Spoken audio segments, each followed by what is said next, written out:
हिंदी, इसमें आज हम अनुवाद लेखन यह देखने वाले हैं। देखिए, अनुवाद लेखन में किसी भाषा में कही या लिखी गई बात का किसी दूसरी भाषा में सार्थक परिवर्तन यानी अनुवाद कहलाता है। उसे हम ट्रांसलेशन भी कह सकते हैं। परीक्षा में मराठी वाक्य दिए जाते हैं, उसमें हिंदी में अनुवाद कीजिए ऐसे सवाल आते हैं। इसे हम अनुवाद लेखन कह सकते हैं कि किसी दूसरी भाषा से हिंदी भाषा में अनुवाद करना एक कला है। अनुवाद करते समय इस बात का ध्यान रखना आवश्यक है कि जिस वाक्य का अनुवाद करना है उसका पूरा अर्थ स्पष्ट शब्दों में अनुवाद में आ जाए। सबसे पहले वाक्य को ध्यान से पढ़ना चाहिए, उसका अर्थ समझकर उसका शुद्ध हिंदी में अनुवाद करना चाहिए। वैसे तो अनुवाद शब्द से हम सब परिचित हैं। प्रत्येक शिक्षित व्यक्ति और विद्यार्थी कभी न कभी अनुवाद के संपर्क में आते हैं। कभी कभी उसे स्वयं अनुवाद करना पड़ता है। भारत जैसे बहुभाषी देश में दैनिक जीवन में ऐसे अनेक अवसर आते हैं जब हिंदी या अंग्रेजी के अनुवाद की आवश्यकता होती है। पर्यटक, गाइड को अनुवाद का अभ्यास करना होता है,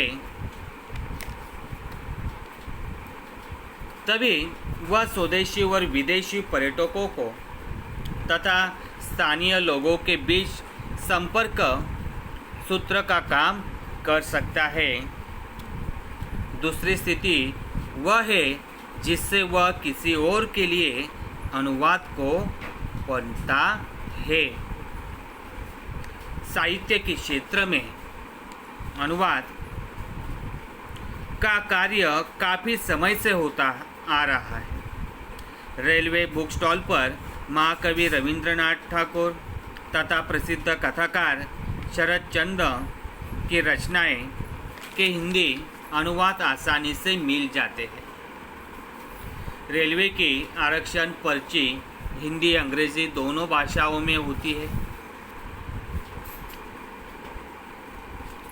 अनेक साइन बोर्ड अंग्रेजी तथा हिंदी में एक साइन बोर्ड पर ही दोनों भाषाओं में सूचना देते हैं। ये भी अनुवाद के उदाहरण हो सकते हैं। एक भाषा का अनुवाद दूसरे भाषा में करना ये भी एक महत्वपूर्ण बात है। तभी हम पूरे विश्व में आसानी से अपने विचारों की आदान प्रदान यह कार्य प्रणाली कर सकते हैं। उनके विचार, उनके साहित्य, उनके उपन्यास यह समझ सकते हैं। वैज्ञानिक दृष्टिकोण से उनकी भाषा अगर हम समझ सकते हैं तो उनके तरफ विज्ञान में क्या चमत्कार हो रहे हैं यह हम जान सकते हैं। हमारे ज्ञान में बढ़ोतरी हो सकती है। यह महत्वपूर्ण अनुवाद लेखन हम उसे कहेंगे। हमारे देश के आर्थिक, वाणिज्यिक और औद्योगिक क्षेत्र में जब से उदारीकरण की प्रवृत्तियां आरंभ हुई है और उनके फलस्वरूप अनेक विदेशी उद्योगपति, व्यापारी और वित्तीय प्रबंधकों ने अपनी गतिविधियां हमारे देश में आरंभ की है, तब से विदेशी भाषाओं से अनुवाद की गतिविधियां में काफ़ी वृद्धि हुई है, बढ़ोतरी हुई है। सामान्य जानकारी के साहित्य के अतिरिक्त कानून, वाणिज्य तथा के साहित्य की अनुवाद की मांग बढ़ती जा रही है। हर जगह भाषा का अनुवाद करना जरूरी है।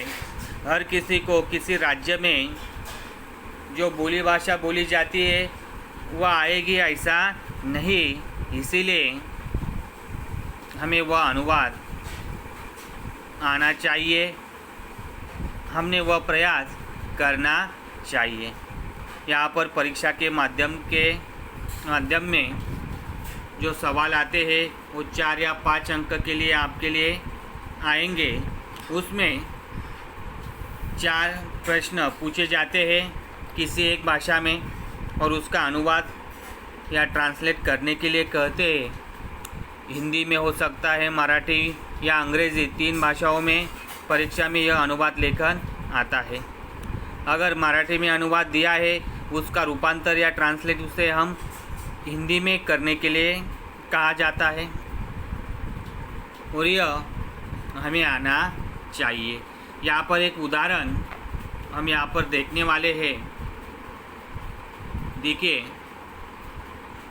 निम्नलिखित वाक्यों का हिंदी में अनुवाद कीजिए। 1.